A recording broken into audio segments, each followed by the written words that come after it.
First News with Keeler in the morning on WIBX and WIBX950.com. Of November. On the line right now is John Zogby from Zogby Strategies.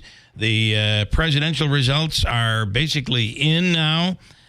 Senate in for the most part, and the House is still, although leaning Republican, pretty much will be Republican, but it's still, in some cases, in the hands of the counters, those who are counting the ballots. John Zogby, good morning. Good morning, Bill. How are you? Good. Are you surprised by the outcome? Yeah, very much so. I think, we, on one hand, we pollsters captured the demographics, that males overwhelmingly for Trump, females, for Harris, the marriage gap, the education gap, and so on. I think what we missed and what was surprising was the low Democratic turnout. So I've been doing this 40 years, and generally Democrats show up to vote than Republicans, including 1984, the Reagan landslide. And this was an instance where Democrats just did not show up to vote. There are two ways of looking at it. One was percentage-wise. 35% of the turnout was Republican, 31% was Democrat. The other way to look at it was Joe Biden got about 81 million votes 4 years ago. Kamala Harris got 70 million votes this year. Trump kept his total at about 76 million, but there were far fewer Harris supporters that came out to vote than Biden. So how do you explain that? Well, it's easy to do it in retrospect. But even though there was fear of Donald Trump, and I'm talking from the point of view of Democrats and Democratic leaners, there was fear of Donald Trump. On the other hand, are you better off than you were 4 years ago? And resoundingly, folks said no. And what I guess we didn't anticipate is that they wouldn't turn out to vote, as opposed to just simply voting for Donald Trump. There's a graph that is going around that shows previous elections where, 50, 60 million, 70 million people voted. And then all of a sudden, during Biden's election, 80 million Democrats voted for Biden. The implication is that votes came from nowhere. The election really was rigged. When you see graphs like that are going around, how do you respond to that? Well, it's nonsense. Look, it's an ungainly procedure. It all has to be counted in a short period of time. But how do 20 million extra voters sneak in? Right. Without somebody paying attention. Well, when you have Republicans and Democrats, each board of elections is basically local throughout the country. Sure. There is no national opportunity for somebody to cheat. No. And there'd be evidence, and if there were whistleblowers who came to the fore, it would be the hottest story of the century. It would, right. Whether you're a mainstream media, whether that would be a huge story. There would be someone out there ready to say, I'm running with this and I have evidence, I have proof. Exactly. Okay. So it didn't happen. So how did now the finger pointing is going on in the Democratic Party? Biden should have got. Actually, to me, the mistake that was made by Democrats is Biden shouldn't have been running in the first place. When they should have stepped in before 2 years ago when he was planning to say, I'm running. They saw the decline, but they looked the other way. To me, that's the big mistake. It was a big mistake, and they figured, hey, he beat Donald Trump the first time, and he was the only person who could go head-to-head with Trump and tell him to shut up. And so they figured he did it once, he could do it again. But it doesn't even enter into the realm of a miscalculation. It was just wrong. He was not fit to run for a second term. He had promised that he'd be a transitional figure. And the party should have had an open debate and allowed its candidates to air their views and test their personalities in the primary system. Frankly, I don't like all the piling on of Kamala Harris. I thought she was a good candidate and a credible candidate, but I think she was overhandled. Yeah, when you say overhandled, that's very interesting, because one of the complaints that everybody has is she was so calculated in every word that came out of her mouth, and people said they just couldn't figure out who she was, and therefore couldn't trust her. Exactly. They not only they were careful about every word that came out of her mouth, but every time they allowed her to speak, and it was fewer than more. You feel that was a major problem? Oh, that was a huge problem. She played it so cautiously, she didn't really get a chance to define who she was. The other thing, too, is that she had the Biden years.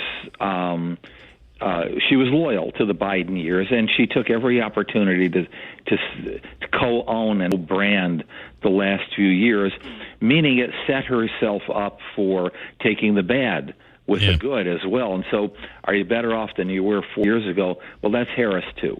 Yeah. All right. Now let's look to the other side. This is a real major opportunity, I would say, for Donald Trump. The one thing he said on election night is he will be the unifier of the United States. How do you feel about that? Well, MAGA is no longer to be seen as a fringe movement or an aberration or a protest. It is a majoritarian movement now. They won majorities in every state and overperformed in every state, overperformed expectations. And it was an electoral college landslide. So on the pro side, he gets gracious, and he gets to a second act as president, whereas there were mistakes in terms of hiring, naming administration, shooting from the hip. He now has really genuinely the opportunity to govern. The downside is he's got to govern, which means you have to deliver. And MAGA can implode if if voters don't think there's a reasonable delivery on the promises that he made. So, one of the complaints you hear from a lot of people is that, Democrat called him Hitler and called him a Nazi and all of these things over the course of the campaign. And now everybody's supposed to come together. How does that happen? Well, it could start right at the top. I think both sides agree something has to be done. You have to fix the border. There have to be tax cuts for the middle class. There are genuine things that need to be done upon which you can achieve consensus and even bypass congressional leadership that are maybe locked into this hyper-partisanship.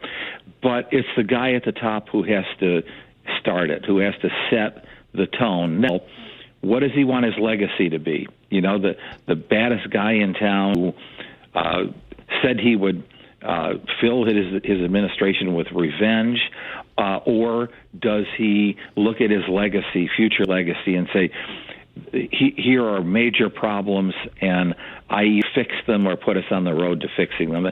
And that's purely his choice. Yeah, but he has that opportunity. He has a mandate to govern. Andrew. So, John, there's some interesting stuff happening in the Senate. At least there's reports of it happening in the Senate where Mitch McConnell is looking to hold these. I don't know, that's probably a typical thing to have happen here post-election, but to have the Senate leadership votes happening relatively quickly. A lot of people critical of two of the three possible candidates for Senate leadership as far as Republicans go. John Cornyn and John Thune, who have in the past been critical of Trump. What are your thoughts on these Senate leadership roles? How will the vote go, and how do you see it kind of going? Do you think Rick Scott has enough support from fellow senators to maybe take that position? Well, Rick Scott, headed the Democratic Senate campaign committee, harder edge than the other two. I don't think that he has enough votes. My guess is that it would go to John Thune. That after, kind of the debacle in the House leadership, finding a speaker and then rallying around a speaker, I think the Senate wants to get this done as quickly as possible. Now, the important thing is that, and I'm pushing Rick Scott aside, is that Cornyn and Thune, are not flamethrowers, and to the best of my knowledge, are both credible figures within that caucus. So, yes, they better get this vote done and out of the way so that they're ready and in place by January 1st. Yeah. And then I want your take on Elise Stefanik. It looks like we're hearing the New York Post is reporting that she has accepted the role and United Nations, and she'll be leaving her position, which will cause all sorts of chaos. Is going to create a domino effect that is just unbelievable. What are your thoughts? Well, clearly Elise Stefanik is someone who is a star, within the party, and you expected her to be moving up in some way. This is a high-profile position at the UN, and I read what you read, and so I'm assuming that is what's going to take place. She knows the camera very well. She became a conservative hero nationally when she took on the presidents of the 3 Ivy League schools. With that said, UN ambassadorship could be a springboard to a future run for the presidency, although it didn't help Nikki Haley all that much. Yeah. And Nikki Haley is out, that announcement. And Mike Pompeo. Made that very clear. Yeah, we're talking loyalty here, which, look, is a president's prerogative. It will be interesting to see if there is, if not a critic, then at least someone who was not under the MAGA tent gets into the cabinet, because that has been a tradition. A major cabinet member from the opposition. We'll see what happens, John, as always. And then finally, the polling. Is it safe to say? Why do you want to spoil this conversation? I'm talking nicely. I am so sorry. Come on, John. How long have you been talking about? There were points when it looked like it was spot on, and then the night continued and the morning continued. Is this a moment for polling to really look and try to figure things out, like what went wrong? It always is. Even when it went right, it is always a moment to be looking at what you're doing. All I can say is something broke at the last minute, because all the polls, not all, but most of the polls were, plotted right around the same figure. One of the things that really baffles me is that we all went in showing that there was more enthusiasm on the Harris side than there was on the Trump side. And then look at what happened. Her vote just didn't materialize, the sheer numbers. She was simply drubbed. Yes, we got all of the demographics correct. We can point now to the future of MAGA. We can point now to the fact that the Democrats need an autopsy. But what happened to those 8 or 9 million voters? Why didn't they turn out to vote? And that's not a little number. It is not a little number. Yeah. Wow. All right, John, I'm sorry about ruining the conversation. It was a pleasant one. I see it that way. So take care, Bill. We thank you. Thanks so much, John Zogby from Zogby Strategies. Wow.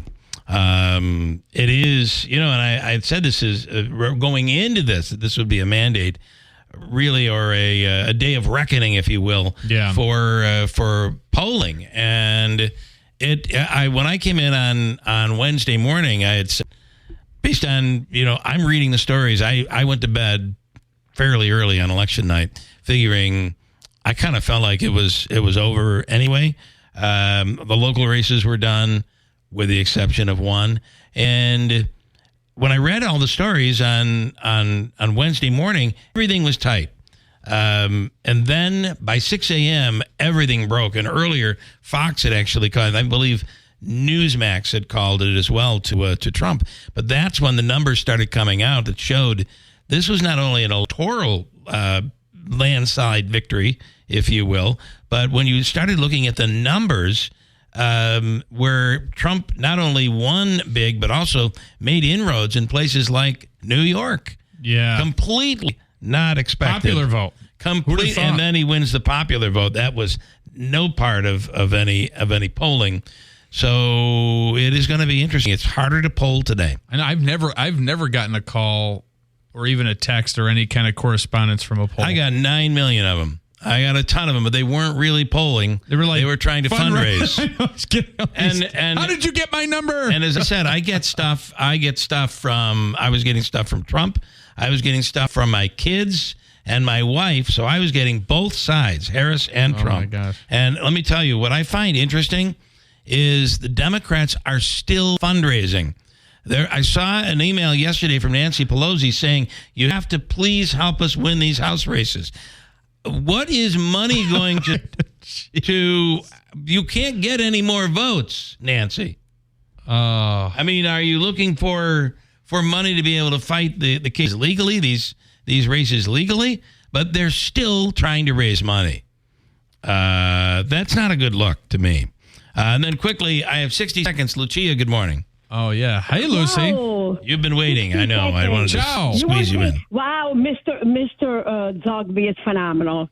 Yes. Wow, he's the best. And he said everything so perfectly. And so did you. You did and he did.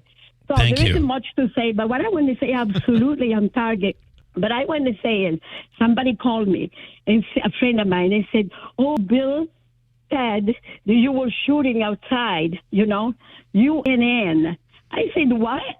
What are you talking about? Maybe you misunderstood. No. Me shooting anything. First of all, nobody said that you were shooting. It was a joke, which I said to you when you were on the air. Some people just misinterpret things. But in my mind, it was a bit of a funny visual seeing you man out there with shotguns in the street. Fire them off. I love it because it's funny. Yes. It's really funny because it's not me. Yes. It's something I can talk, Yes. And when I defend Bill, even when I defended you with weapon, that was on the radio anymore. He couldn't be on the radio for an hour. He was disgusting. Give me a break. He could never compare to you in a billion years. Well, thank you. And I told you, he's going to get out. Bill, he's not going to make it. Did he make it? Well, we don't even want to get into that. No. We're not going to. You get out. You have to get out. Out of time. Anyway, and listen, don't go leaving this phone call and going out in the street and shooting any guns. Whatever you do. No, don't shoot anybody. I talk and I'm happy. I'm excited. And I'm always like that, though. You know, Bill. I've been on the show forever with you, and that was always funny. Lucia, you always will be. I do have to break, but thank you. And you have a... You're the best. You are. You really, really are. Thank you. Thank you. Yeah, we'll talk to you soon. Lucia, let me break.